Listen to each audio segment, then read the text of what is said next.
তখন এরকম ছিল যে মানে ইস্টবেঙ্গল মোহনবাগানের সাথে খেলছে মানে ইস্টবেঙ্গল জিতবে, এরকম ব্যাপার ছিল। উল্টো ছিল, হ্যাঁ উল্টো ছিল তখন। আর আমার একটা আছে কি, আমি অপোনেন্ট টিম নিয়ে খুব বেশি অ্যানালাইজ করি এখনো। আমি অপোনেন্ট টিম নিয়ে, আমার এগেনস্টে কে খেলছে, তার কোন ফুট স্ট্রং। বিশ্বাস করবে না যে আমি যখন রাস্তা দিয়ে হাঁটছি, মানে যে লোকটা আমাকে দেখে হয়তো মুখ ঘুরিয়ে চলে যেত, সে পর্যন্ত আমার সাথে দাঁড়িয়ে কথা বলছে এবং আমিও তাকে রেসপেক্টফুলি দাঁড়িয়ে কথা বলছি। সঞ্জয় স্যার এসে শুধু একটাই কথা বললো যে আমরা এখনো ম্যাচটা হারিনি। ট্যাকটিক্যাল কিছু কথাই বলেন, জাস্ট আমাদেরকে একটা মোটিভেশন স্পিচ দিয়ে চলে গেল। আমাদের ড্রেসিং রুমটা না ওই টাইমে একটা সাডেনলি কিরকম একটা বডি ল্যাঙ্গুয়েজ চেঞ্জ হয়ে গেল সবার।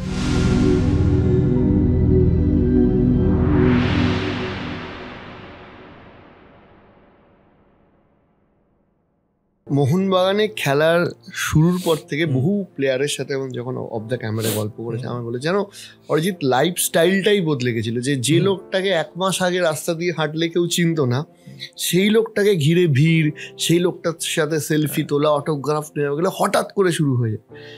তোমার এক্সপিরিয়েন্সটা একটু বলো। এটা হয়েছিল মোহনবাগানে খেলার পর জীবনটা কিভাবে বদলে গেল? কারণ দেখো, প্রথম কথা হচ্ছে আমি যে পাড়ায় থাকি সেই পাড়াটা পুরো ইস্টবেঙ্গল সাপোর্টার, ঠিক আছে। আর আমার বাড়িতে শুধু হচ্ছে মোহনবাগান সাপোর্টার। মানে আমি এখন যেখানে বাড়ি করেছি ওই পাড়া থেকে আমি বড় হয়েছি। যখন সবাই শুনলো যে আমি মোহনবাগানে সাইন করেছি, তখন কেউ বিশ্বাস করতে পারেনি যে আমি মোহনবাগানে সাইন করেছি। কারণ আমার কাকার উত্তরপাড়ার বুকে প্রচুর নাম ছিল, ঠিক আছে, যে মানে শঙ্কর কোটাল মানে সবাই এক নামে চিনত, ঠিক আছে। আর বাবা তখন 100 পয়েন্ট 4-10 এই টিম, মানে এইসব ছেলেদেরকে নিয়ে খেলতে যেত। তো আমিও কিছুটা খেলেছি, খুব বেশি খেলতে হয়নি আমাকে। তো সবাই তো অবাক। এবারে সবাই আমাকে জিজ্ঞেস করছে, আমি বাইরে বেরোচ্ছি, সবাই আমাকে জিজ্ঞেস করছে যে কি তুই মোহনবাগান সাইন করেছিস? বললাম হ্যাঁ। বলছে কত, মানে কোন ব্যাচে? বললাম যে না সিনিয়র। সিনিয়রে সাইন করেছিস, কবে খেলবি? বললাম যে কেন, এই তো খেলা হয়ে গেল, দেখো নি? বলছে ডার্বি খেলবি? ডার্বি, তখন তো ডার্বি। বললাম দেখো ডার্বি খেলবো কি নিকা খেলবো সেটা তো কোচ ডিসাইড করবে। তো বললো ঠিক আছে খেলা দেখবো। তো এবারে মানে তারপরে যখন ডার্বিটা খেলে নিলাম এবং ডার্বিতে আমরা 1 গোলে হেরে গেছিলাম, ভগবানের আশীর্বাদে আমার গেমটা খুব ভালো গেছিল, ঠিক আছে। আমি ওটা আসবো যে ফার্স্ট ডার্বি এক্সপেরিয়েন্স। অনেকে বলে রাতে ঘুম হয় না। না, আমার সেরকম সত্যি কথা বলতে হয়নি। আর আমি মানে তার আগে তুমি কতগুলো ম্যাচ মোহনবাগানে খেলে? তার আগে আমি অলরেডি 4টে ম্যাচ খেলে নিয়েছিলাম। একটা কলকাতা লিগ এগেইনস্ট ভবানীপুর, মুম্বাই, সালগাঁওকার, মানে 3টে ম্যাচ তো অলরেডি 3টে ম্যাচ আমি খেলে নিয়েছি। হ্যাঁ না, একটা কলকাতা লিগ, 2টো আই লিগ। হ্যাঁ, এগেইনস্ট ভবানীপুরেও আমি এখানে খেলে নিয়েছিলাম, ভবানীপুরের সাথে কলকাতা লিগ। তখন তো কলকাতা লিগও চলতো ওই সময়টা। কলকাতা লিগ একসাথে চলতো। তখন আমি কলকাতা লিগে ভবানীপুরের এগেইনস্টে খেলে নিয়েছিলাম অলরেডি 3টে। তারপরে হচ্ছে আমাদের ডার্বি ছিল এগেইনস্ট ইস্টবেঙ্গল। তখন ইস্টবেঙ্গলের ওই টিম লালনডিকা রালতে, মেহতাব হোসেন, হরমনজিৎ সিং খাবড়া, ওইটা কি যেটা অর্ণব মন্ডল রালতে দূর করে গোল করলো, হ্যাঁ ওই ম্যাচ, সৌমিক দে, ঠিক আছে। রাইট ব্যাকে ছিল মনে হয় ভাসুম, মানে দুর্দান্ত টিম, ঠিক আছে। তখন এরকম ছিল যে মানে ইস্টবেঙ্গল মোহনবাগানের সাথে খেলছে মানে ইস্টবেঙ্গল জিতবে, এরকম ব্যাপার ছিল। উল্টো ছিল, হ্যাঁ উল্টো ছিল তখন। তো এবারে তার আগের দিন তো আমি জেনে গেছি যে আমি খেলবো, কারণ আমাদের আগের দিনকে বুঝে যাই যে আমরা খেলবো কি খেলবো না, বুঝে যায়। হ্যাঁ, তো এবারে অফিসিয়ালরা, ডার্বি ম্যাচ মানেই অফিসিয়ালরা আসতো তখন, দেবাশিস দা, টুম্পাই দা, টুটু স্যারও মাঝে মাঝে আসতো, ঠিক আছে। তখন এসে বলছে যে ভালো করে খেলিস বাবা, ফার্স্ট ম্যাচ এই সেই, ঠিক আছে। আমি শুনছি, আমি তো জানি যে আমাকে কি করতে হবে। আমি শুনছি, শুনে তারপরে বাড়ি গেছি। বাড়িতে গিয়ে বাবাকে বললাম যে বাবা, আমি উত্তরপাড়া থেকে যাতায়াত করতাম। মানে আমি ইভেন লাস্ট 2022 অব্দিও আমি উত্তরপাড়া থেকেই যাতায়াত করেছি। আমি কখনো কোথাও থেকে বা কিছুতে ওরকম ব্যাপার নেই, উত্তরপাড়া থেকেই যাতায়াত করতাম। তো তারপরে বাবাকে বললাম বাড়িতে এসে, বাবারও একটা দেখছি মানে এক্সাইটেড ফিলিংস আলাদা। এবং বাবার হয়তো সেই ম্যাচটা যাওয়ার ইচ্ছা ছিল, কিন্তু বাবা যায়নি। বাবা সচরাচর মোহনবাগান ইস্টবেঙ্গল ম্যাচ মিস করে না, ঠিক আছে, কিন্তু সেই ম্যাচটা আর যায়নি, ঠিক আছে। তো তারপরে যখন আমাকে বললো যে তোর কি মনে হচ্ছে, আমি তো খেলবো, আমি তো জানি আমি খেলবো। হ্যাঁ, বলছি যে ভয় হচ্ছে না তো? ভয় কি আছে, নয় ভালো খেলবো নয় খারাপ, এর মধ্যে এর বাইরে তো কিছু হবে না, ঠিক আছে। বলছে না, ইস্টবেঙ্গলের সাথে খেলা এটাই কিন্তু একটা প্ল্যাটফর্ম যেখানে তোর একটা স্টেপ অ্যাহেড তোকে যেতে হবে, একদমই, ঠিক আছে। আমি বললাম ঠিক আছে, সেটা তো অসুবিধা নেই। এবং আমার ছোটোবেলার কোচ ম্যাচের আগের দিন এসেছিলো, তো এসে আমার সাথে কথা বলছিল, আমি নর্মালি কথা বলছিলাম, আমার মধ্যে কোনো ওই ব্যাপারটা টেনশন ব্যাপারটা ছিল না। এবং আর আমার একটা আছে কি, আমি অপোনেন্ট টিম নিয়ে খুব বেশি অ্যানালাইজ করি, মানে এটা আমার এখনো আমি অপোনেন্ট টিম নিয়ে আমার এগেনস্টে কে খেলছে, তার কোন ফুট স্ট্রং, কোন ফুটে সে গোল করতে পারবে, তাদের খেলার স্টাইল কি, এটা আমি একটু আগে থেকেই করতাম। এটা আমার ছোটোবেলার কোচই আমাকে শিখিয়েছে। তো সেগুলো করাতে দেখলাম আমার এগেনস্টে খেলবে সৌমিক দে, যে সবসময় ওভারল্যাপের মাস্টার আর কি তখনকার সময়। মানে সৌমিক দে মানে ওভারল্যাপে গেলে, মানে 10টা ওভারল্যাপে গেলে 6টা ভালো ক্রস দেবে, এরকম ব্যাপার। তো আমার এগেনস্টে খেলবে লালরেন্ডিকার আলতে, ঠিক আছে, ডিকাই গোল করেছিল। তো ডিকা অনেকটা দূর থেকে গোল করেছিল, কারণ ভেতরে ঢুকে বল ধরেছে, হ্যাঁ শিল্টন দা একটু এগিয়ে ছিল। তো আমি ওদেরকে দেখে আমি নর্মালি ঘুমিয়ে পড়েছি। আমার টেনশনটা কখন হয়েছিল, যখন আমি টানেল দিয়ে উঠছিলাম। এক্স্যাক্টলি, পুরো মাঠটা ভর্তি। হ্যাঁ, এবারে ওই ম্যাচে প্রচুর সাপোর্টার হয়েছিল। এবার ওই যে যখন আমি টানেল দিয়ে উঠছি, আওয়াজটা এসছে না, ওটাতেই আমার একটা গুজবাম্প, মানে ওই যে সাউন্ডটা, মানে তারপরে যখন খেলা শুরু হয়ে গেছে, তারপরে আমি আর কোনো কিছু বুঝতে পারিনি। কিন্তু আমার ওই যে তুমি যে বললে যে রাত্রিবেলা যে ঘুম হয় না বাইরে, এটা আমার হয়নি। কিন্তু আমার ওই টানেল থেকে যখন উঠেছি, ওইটাতে ওই সময়টা আমার একটু হলেও মানে একটু মানে প্রেশার ফিল করেছি।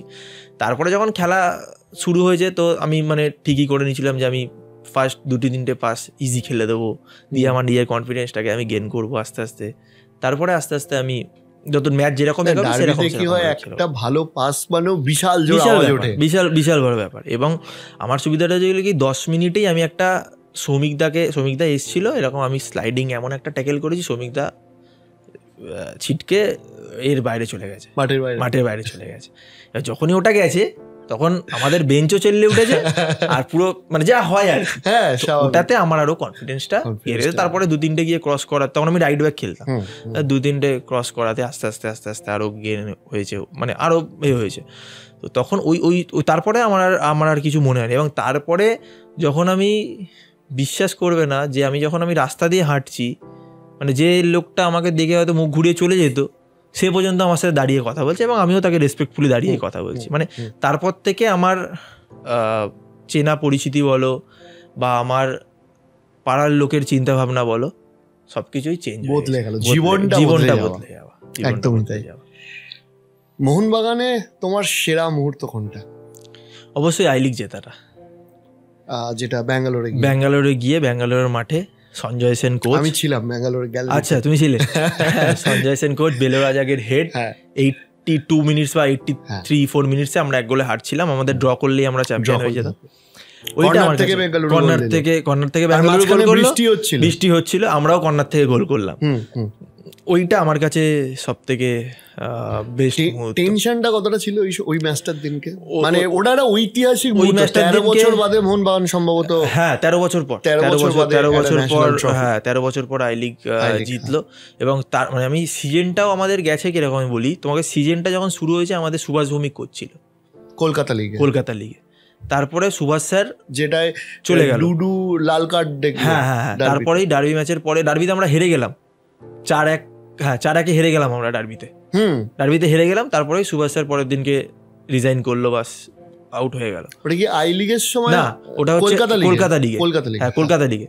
তারপরে সঞ্জয় স্যার কোচ হয়ে এলেন, এবং তখন একটা নিয়ম ছিল কি, যে আমরা আইএসএলও খেলতে পারবো, আই লিগও খেলতে পারবো। তো আমরা আইএসএল খেলতে চলে গেছিলাম 3 মাসের জন্য। তো আইএসএল থেকে যখন আসি, তখন আইএসএল কোন ক্লাবে খেলতে? আমি তখন পুনেতে ছিলাম। পুনে, হ্যাঁ, এফসি পুনে সিটি, এখন যেটা হায়দ্রাবাদ হয়েছে। পুনে বোধহয় বিরাট কোহলি, না পুনে ছিল তখন ঋত্বিক রোশন। তো তখন ওই 3 মাস আমরা ওখানে খেলে আমরা চলে এলাম। এসে এবারে সঞ্জয় স্যার আমাদের কোচ হলো, তখন সঞ্জয় সেন কোচ হলো। এবং সঞ্জয় স্যারের সাথে আমাদের মানে আমার একটা আলাদা পরিচয় ছিল, যেটা সঞ্জয় স্যার আমাদেরকে আন্ডার-19-এও কোচিং করিয়েছে ন্যাশনাল টিমে। যখন আমরা ট্রায়ালে গেছিলাম ইন্ডিয়া টিমে, তখন উনি আমাদের কোচ ছিল। তখন থেকে আমাকে চিনতো সঞ্জয় স্যার। তো সঞ্জয় স্যার, অ্যাকচুয়ালি ওনার নামটা তখন কেউ আমরা ভাবতেও পারি না। উনি তখন তো রিলেভসিতে কোচিং করাছিলেন, তারপরে প্রয়াগে কিছুটা কোচিং করেছেন, তারপরে ডাইরেক্ট আমরা ভেবেছিলাম কোনো বিদেশি কোচ আছে। হ্যাঁ, তখন মোহনবাগানে এসেছেন। তো এবং তা সঞ্জয় স্যার এলেন, সঞ্জয় স্যারের সাথে আমরা ফেডারেশন কাপ খেলতে গেলাম। এবং ফেডারেশন কাপে আমরা একটাও ম্যাচ জিতিনি, আমরা আউট হয়ে গেলাম, গ্রুপ লিগ থেকে আউট হয়ে গেলাম। কিন্তু আমরা খুব ভালো ফুটবল খেলেছিলাম। এইটা একটা আমাদের কাছে হোপ ছিল যে খুব ভালো আমরা ফুটবল খেলেছিলাম। এবং সঞ্জয় স্যার ওটাই আমাদের মাইন্ডে বারবার বলতে থাকতো যে তোমরা কিন্তু খুব ভালো ফুটবল খেলেছো, এই ফুটবলটা যদি রেগুলার খেলতে থাকো তোমরা হয়তো 3টে ম্যাচ তোমরা জিততে পারোনি, কিন্তু এটা কিন্তু লম্বা লিগ। আই লিগ ফেডারেশন, তখন ফেডারেশন কাপ ছিল, ফেডারেশন কাপ আলাদা, আই লিগ আলাদা। আই লিগ কিন্তু লম্বা লিগ চলবে। তো যাই হোক আমরা ফার্স্ট ম্যাচ জেতা দিয়ে স্টার্ট করলাম এবং তারপরে একটা লম্বা জার্নি, হারা জেতা। মাঝখানে এমন একটা জায়গায় চলে এসেছিল বেঙ্গালুরু আমাদের থেকে 2-3টে ম্যাচ হেডে ওরা চ্যাম্পিয়ন হয়ে যাবে, এইরকম জায়গায় চলে গেছে, যেটা একটা তো শিলটনদা গায়ে লেগে গোল খেলো। হ্যাঁ। তো তারপরে ওরাও 2-3টে ম্যাচ এমন লস করলো, আমরা জিতে আবার জায়গায় চলে এলাম। তো তারপরে লাস্ট ম্যাচটা তো ফাইনাল ম্যাচের মুহূর্ত, প্রচুর মনমান সমর্থক, প্রচুর মানে আই লিগে বেঙ্গালুরু গ্যালারিতে 50% ওই দিনকে মোহনবাগান সাপোর্টার ছিল। একদমই মানে বেঙ্গালুরুর থেকে মোহনবাগান সাপোর্টার বেশি ছিল ওই দিনকে। আমরা দূরে গেছি তো, গলার জোরটা একটু বেশি ছিল। তো তারপরে ন্যাচারালি আমরা গেছি, আমরা একদিন আগে চলে গেছি, গিয়ে ওখানে আমরা ট্রেনিং করলাম। এবং তারপরে তখন কি হতো, তখন ফ্যান্সরা হোটেলে চলে আসতো, মানে এটা অ্যালাউ ছিল। তো আমরা দেখছি, আমরা প্র্যাকটিসে যাচ্ছি, ফ্যান্সরা আসছে। শিলিগুড়িতে তোমরা ময়ূর হোটেলে থাকতাম, হ্যাঁ। তো এবারে কথাবার্তা হচ্ছে এবং বলছে যে জিততে হবে, যা বলে, ওই একটা প্রেশার আসছে আস্তে আস্তে। তো আমার রুম পার্টনার ছিল সৌভিক চক্রবর্তী, ঠিক আছে, আচ্ছা, হ্যাঁ। তো সৌভিকদাকে বললাম, সৌভিকদা কি হচ্ছে এটা, এরকম হয়। বলছে একটু ফিল করে, সৌভিকদা অলরেডি তার আগে মোহনবাগানে ছিল, মোহনবাগানে 2-3 বছর কাটিয়েছে। তো বলছে একটু ফিল কর, কোনো ভয় পাস না, বাট ফিল কর, মজা পাবি। তো তারপরে যখন আমি ম্যাচের আগে অবশ্যই বাবা মাকে ফোন করে যাই খেলতে, রাতেও কথা হয়। বাবা বলে যে বাবার 1-2 কথা, দেখে খেলবি, রেড কার্ড দেখবি না, ইয়েলো কার্ড দেখবি না, হ্যাঁ ঠিক আছে, বেশি কিছু বলে না বেশি, ঠিক আছে। আর খেলার পর ফোন করলে কি ভুল হয়েছিল না হয়েছিল, এটা না করতে পারতিস, এটা করতে পারতিস, ঠিক আছে। তো বাবা সেদিনকে আর রেড কার্ড ইয়েলো কার্ডের কথা বলেনি, তখন খালি বলেছে যে ট্রফিটা নিয়ে আসিস, বলে মাকে ফোনটা দিয়ে দিয়েছে, আর কিছু বলেনি। কারণ আমি বুঝতে পারছি যে কি বাবাও কি সিচুয়েশনের মধ্যে দিয়ে যাচ্ছে। তো যখন বলেছে, মা বললো যে ভালোভাবে খেলিস, মানে মোহনবাগান ওটা ড্র করলে চ্যাম্পিয়ন ছিল, আর ওদের জিততেই হতো, ভালোভাবে খেলিস। ঠিক আছে বলে আমি আমার ছোটবেলা যে কোচ ছিল তার সাথে তার আগের দিন রাত্রিবেলা কথা বলে নিয়েছি, বলে আমি রেস্ট নিয়ে পরের দিন পুরো ফুল ফ্রেশ। ম্যাচের আগে আবার বাড়িতে ফোন, বাবা কথা বলেনি, মা কথা বলেছে, হয়ে গেছে। ওই যে ফোন বন্ধ করে দিয়েছে, ব্যাস আমি পুরো গেম মুডে চলে গেছি। তারপরে যখন ওয়ার্ম আপ করেছি আস্তে আস্তে নিজের, তারপরে খেলা শুরু হয়ে গেছে। এবার খেলা শুরুতে আমরা ভালো খেলছিলাম, আমরা তো ডমিনেট করছিলাম। তখন সনি নদীরও একটা বল বারে লাগলো, সেকেন্ড বলে মারলো, যেটা বারে লাগলো, আমরা কর্নার পাচ্ছিলাম, হঠাৎ করে ওরা একটা গোল করে দিল কর্নারে, হেড থেকে জন জনসন গোল করে দিল। হাফ টাইমে এসছি, মানে এটাই বলে না যে একজন বাঙালি কোচ, হ্যাঁ, সঞ্জয় স্যার এসে শুধু একটাই কথা বললো যে আমরা এখনো ম্যাচটা হারিনি, কিন্তু এখনো 50 মিনিট খেলা হবে, 50 মিনিট, এরকম ভাবে বলেছে, 50 মিনিট কিন্তু এখনো খেলা হবে, টাইম আছে। আর আমরা যা খেলছি, আমরা ম্যাচটা জিতে বেরোতে পারবো, ড্র করে না, তোমরা কেউ মাথা নিচু। কারণ আমরা এসে একটুখানি আমরা আপসেট হয়ে গেছি, একবারে হারছি, 40 মিনিটের মাথাতেই তো গোলটা হলো। হ্যাঁ, মানে এই জায়গায় এসে এত ভালো খেলছি, আমরা ডমিনেট করছি ব্যাঙ্গালোরের মতো টিমকে। তো সঞ্জয় স্যার বললো সবাই হেডস আপ করো, কিচ্ছু হয়নি, মানে কোনো ট্যাকটিক্যাল কিছু কথাই বলেনি, জাস্ট আমাদেরকে একটা মোটিভেশন স্পিচ দিয়ে চলে গেল, বলে উনি বেরিয়ে চলে গেল। মানে আমাদের ড্রেসিং রুমটা না ওই টাইমে একটা সাডেনলি কিরকম একটা বডি ল্যাঙ্গুয়েজ চেঞ্জ হয়ে গেল সবার। সোনি থেকে স্টার্ট করে, পীরের বাবা থেকে স্টার্ট করে, বাঙালি ছেলেও ছিল, বেলো রাজাক, সৌভিক দা, আমি, সৌভিক ঘোষ, প্রণয় ছিল না, প্রণয় ওই টাইমটা ছিল, প্রণয় ছিল না, সেনাথ ছিল, বলবন্ত ছিল, জেজে ছিল, ঠিক আছে, শিলটন দা তখন ক্যাপ্টেন, দেবজিৎ মজুমদার, তো ইনজুরি ছিল, ওই জন্য যেতে পারে না, ওর কাট ছিল বলে ও যেতে পারেনি, ও বাইরে ছিল, তো ও ছিল। তো মানে একটা আলাদা পরিবেশ তৈরি হয়েছে। সিজনটা দেবজিৎ দুর্ধর্ষ ছিল, ডার্বি ম্যাচটা দারুণ। ওই ওখান থেকেই সেবজিৎ শুরু হলো, সেবজিৎ শুরু।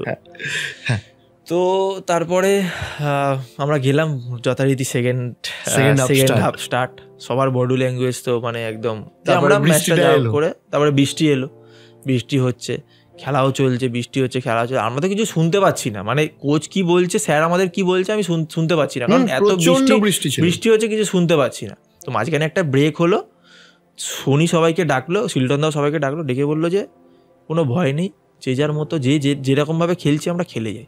আমার মনে হয় 70 মিনিট থেকে ওই ম্যাচে মোহনবাগানের কোনো জায়গা দেয়নি না। 70 প্রথমটা শুরুটা ওরা করেছিল, তারপরে 70-72 মিনিট থেকে আমরা যে ওই শুরু করলাম, মানে পরপর অ্যাটাক হচ্ছিল। হ্যাঁ, যে ভাই বলবন্ত নামলো নেবে, তারপরে তো পুরো বলটা ওদের হাতেই খেলা হচ্ছিল, আমরা ডমিনেট করলাম, ক্রসিং এদিক থেকে হয়ে যাচ্ছে, মানে তারপরে তো কর্নার থেকে ওই যে বেলের গোলটা হলো,